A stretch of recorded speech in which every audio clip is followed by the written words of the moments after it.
മത്തായി എഴുതിയ സുവിശേഷം 12-ാം അധ്യായം. ആ കാലത്ത് യേശു ശബത്തിൽ വിളഭൂമിയിൽ കൂടി കടന്നുപോയി. അവന്റെ ശിഷ്യന്മാർ വിശന്നിട്ട് കതിർ പറിച്ച് തിന്നു തുടങ്ങി. പരീശർ അത് കണ്ടിട്ട്, ഇതാ ശബത്തിൽ വിഹിതമല്ലാത്തത് നിന്റെ ശിഷ്യന്മാർ ചെയ്യുന്നു എന്ന് അവനോട് പറഞ്ഞു. അവൻ അവരോട് പറഞ്ഞത്, ദാവീദ് തനിക്കും കൂടെയുള്ളവർക്കും വിശന്നപ്പോൾ ചെയ്തത് എന്ത്? അവൻ ദൈവാലയത്തിൽ ചെന്ന് പുരോഹിതന്മാർക്ക് മാത്രമല്ലാതെ തനിക്കും കൂടെയുള്ളവർക്കും തിന്മാൻ വിഹിതമല്ലാത്ത കാഴ്ചയപ്പം തിന്നു എന്ന് നിങ്ങൾ വായിച്ചിട്ടില്ലയോ? അല്ല, ശബത്തിൽ പുരോഹിതന്മാർ ദൈവാലയത്തിൽ വച്ച് ശബത്തിനെ ലംഘിക്കുന്നു എങ്കിലും കുറ്റമില്ലാതെ ഇരിക്കുന്നു എന്ന് ന്യായപ്രമാണത്തിൽ വായിച്ചിട്ടില്ലയോ? എന്നാൽ ദൈവാലയത്തേക്കാൾ വലിയവൻ ഇവിടെ ഉണ്ട് എന്ന് ഞാൻ നിങ്ങളോട് പറയുന്നു. യാഗത്തിലല്ല, കരുണയിലത്രേ ഞാൻ പ്രസാദിക്കുന്നു എന്നുള്ളത് എന്ത് എന്ന് നിങ്ങൾ അറിഞ്ഞിരുന്നു എങ്കിൽ കുറ്റമില്ലാത്തവരെ കുറ്റം വിധിക്കുകയില്ലായിരുന്നു. മനുഷ്യപുത്രനോ ശബത്തിന് കർത്താവാകുന്നു. അവൻ അവിടം വിട്ട് അവരുടെ പള്ളിയിൽ ചെന്നപ്പോൾ കൈവരണ്ട ഒരു മനുഷ്യനെ കണ്ടു. അവർ അവനിൽ കുറ്റം ചുമത്തേണ്ടതിന് ശബത്തിൽ സൗഖ്യമാക്കുന്നത് വിഹിതമോ എന്ന് അവനോട് ചോദിച്ചു. അവൻ അവരോട്, നിങ്ങളിൽ ഒരുത്തന് ഒരാടുണ്ട് എന്നിരിക്കട്ടെ. അത് ശബത്തിൽ കുഴിയിൽ വീണാൽ അവൻ അതിനെ പിടിച്ചു കയറ്റുകയില്ലയോ? എന്നാൽ മനുഷ്യർ ആടിനേക്കാൾ എത്ര വിശേഷതയുള്ളവൻ! ആകയാൽ ശബത്തിൽ നന്മ ചെയ്യുന്നത് വിഹിതം തന്നെ എന്ന് പറഞ്ഞു. പിന്നെ ആ മനുഷ്യനോട് കൈ നീട്ടുക എന്ന് പറഞ്ഞു. അവൻ നീട്ടി, അത് മറ്റേതുപോലെ സൗഖ്യമായി. പരീശന്മാരോ പുറപ്പെട്ട് അവനെ നശിപ്പിപ്പാൻ വേണ്ടി അവന് വിരോധമായി തമ്മിൽ ആലോചിച്ചു. യേശു അതറിഞ്ഞിട്ട് അവിടം വിട്ടുപോയി. വളരെ പേർ അവൻ്റെ പിന്നാലെ ചെന്നു. അവൻ അവരെയൊക്കെയും സൗഖ്യമാക്കി. തന്നെ പ്രസിദ്ധമാക്കരുത് എന്ന് അവരോട് ആജ്ഞാപിച്ചു. ഇതാ, ഞാൻ തിരഞ്ഞെടുത്ത എൻ്റെ ദാസൻ, എൻ്റെ ഉള്ളം പ്രസാദിക്കുന്ന എൻ്റെ പ്രിയൻ. ഞാൻ എൻ്റെ ആത്മാവിനെ അവൻ്റെ മേൽ വയ്ക്കും. അവൻ ജാതികൾക്ക് ന്യായവിധി അറിയിക്കും. അവൻ കലഹിക്കുകയില്ല, നിലവിളിക്കുകയുമില്ല. ആരും തെരുക്കളിൽ അവൻ്റെ ശബ്ദം കേൾക്കുകയുമില്ല. ചതഞ്ഞ ഓട അവൻ ഒടിച്ചു കളയുകയില്ല. പുകയുന്ന തിരി കെടുത്തിക്കളയുകയില്ല. അവൻ ന്യായവിധി ജയത്തോളം നടത്തും. അവൻ്റെ നാമത്തിൽ ജാതികൾ പ്രത്യാശ വയ്ക്കും എന്നിങ്ങനെ യെശയ്യാപ്രവാചകൻ മുഖാന്തരം അരുളി ചെയ്തത് നിവൃത്തിയാകുവാൻ സംഗതി വന്നു. അനന്തരം ചിലർ കുരുടനും ഊമനുമായൊരു ഭൂതഗ്രസ്തനെ അവന്റെ അടുക്കൽ കൊണ്ടുവന്നു. ഊമൻ സംസാരിക്കുകയും കാണുകയും ചെയ്യുവാൻ തക്കവണ്ണം അവൻ അവനെ സൗഖ്യമാക്കി. പുരുഷാരമൊക്കെയും വിസ്മയിച്ചു. ഇവൻ ദാവീദ് പുത്രൻ തന്നെയോ എന്ന് പറഞ്ഞു.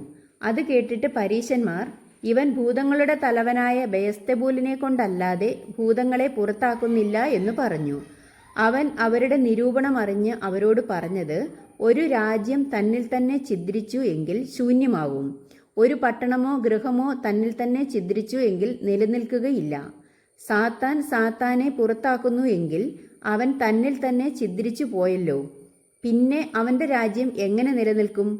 ഞാൻ ബെയസ്തെബൂലിനെ കൊണ്ട് ഭൂതങ്ങളെ പുറത്താക്കുന്നു എങ്കിൽ നിങ്ങളുടെ മക്കൾ ആരെക്കൊണ്ട് പുറത്താക്കുന്നു? അതുകൊണ്ട് അവർ നിങ്ങൾക്ക് ന്യായാധിപന്മാർ ആകും. ദൈവാത്മാവിനാൽ ഞാൻ ഭൂതങ്ങളെ പുറത്താക്കുന്നു എങ്കിലോ ദൈവരാജ്യം നിങ്ങളുടെ അടുക്കൽ വന്നെത്തിയിരിക്കുന്നു സ്പഷ്ടം. ബലവാനെ പിടിച്ചു കെട്ടിയിട്ടല്ലാതെ ബലവാന്റെ വീട്ടിൽ കടന്ന് അവന്റെ കോപ്പ് കവർന്നു കളവാൻ എങ്ങനെ കഴിയും? പിടിച്ചു കെട്ടിയാൽ പിന്നെ അവന്റെ വീട് കവർച്ച ചെയ്യാം. എനിക്ക് അനുകൂലമല്ലാത്തവൻ എനിക്ക് പ്രതികൂലം ആകുന്നു. എന്നോട് കൂടെ ചേർക്കാത്തവൻ ചിതറിക്കുന്നു. അതുകൊണ്ട് ഞാൻ നിങ്ങളോട് പറയുന്നത്, സകല പാപവും ദൂഷണവും മനുഷ്യരോട് ക്ഷമിക്കും, ആത്മാവിന് നേരെയുള്ള ദൂഷണമോ ക്ഷമിക്കുകയില്ല. ആരെങ്കിലും മനുഷ്യപുത്രന് നേരെ ഒരു വാക്ക് പറഞ്ഞാൽ അത് അവനോട് ക്ഷമിക്കും. പരിശുദ്ധാത്മാവിന് നേരെ പറഞ്ഞാലോ ഈ ലോകത്തിലും വരുവാനുള്ളതിലും അവനോട് ക്ഷമിക്കുകയില്ല. ഒന്നുകിൽ വൃക്ഷം നല്ലത്, ഫലവും നല്ലത് എന്ന് വയ്പിൻ. അല്ലായികയിൽ വൃക്ഷം ചീത്ത, ഫലവും ചീത്ത എന്ന് വയ്പിൻ. ഫലം കൊണ്ടല്ലോ വൃക്ഷം അറിയുന്നത്. സർപ്പസന്തതികളെ, നിങ്ങൾ ദുഷ്ടന്മാരായിരിക്കെ നല്ലത് സംസാരിപ്പാൻ എങ്ങനെ കഴിയും? ഹൃദയം നിറഞ്ഞു കവിയുന്നതിൽ നിന്നല്ലോ വായ സംസാരിക്കുന്നത്.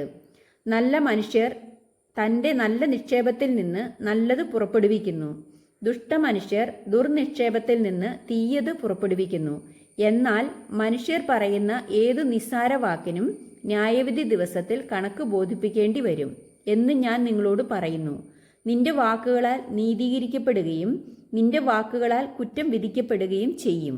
അപ്പോൾ ശാസ്ത്രിമാരിലും പരീശന്മാരിലും ചിലർ അവനോട്, ഗുരോ, നീ ഒരു അടയാളം ചെയ്തു കാണുവാൻ ഞങ്ങൾ ഇച്ഛിക്കുന്നു എന്ന് പറഞ്ഞു. അവൻ അവരോട് ഉത്തരം പറഞ്ഞത്, ദോഷവും വ്യഭിചാരവുമുള്ള തലമുറ അടയാളം തിരയുന്നു. യോന പ്രവാചകന്റെ അടയാളമല്ലാതെ അതിന് അടയാളം ലഭിക്കുകയില്ല. യോന കടലാനയുടെ വയറ്റിൽ 3 രാവും 3 പകലും ഇരുന്നതുപോലെ മനുഷ്യപുത്രൻ 3 രാവും 3 പകലും ഭൂമിയുടെ ഉള്ളിൽ ഇരിക്കും. നിനവേക്കാർ ന്യായവിധിയിൽ ഈ തലമുറയോട് ഒന്നിച്ചെഴുന്നേറ്റ് അതിനെ കുറ്റം വിധിക്കും. അവർ യോനയുടെ പ്രസംഗം കേട്ട് മാനസാന്തരപ്പെട്ടുവല്ലോ. ഇതാ ഇവിടെ യോനയിലും വലിയവൻ. തെക്കേ രാജ്ഞി ന്യായവിധിയിൽ ഈ തലമുറയോട് ഒന്നിച്ച് ഉയർത്തെഴുന്നേറ്റ് അതിനെ കുറ്റം വിധിക്കും. അവൾ ശലോമോന്റെ ജ്ഞാനം കേൾപ്പാൻ ഭൂമിയുടെ അറുതികളിൽ നിന്ന് വന്നുവല്ലോ. ഇവിടെ ഇതാ ശലോമോനിലും വലിയവൻ.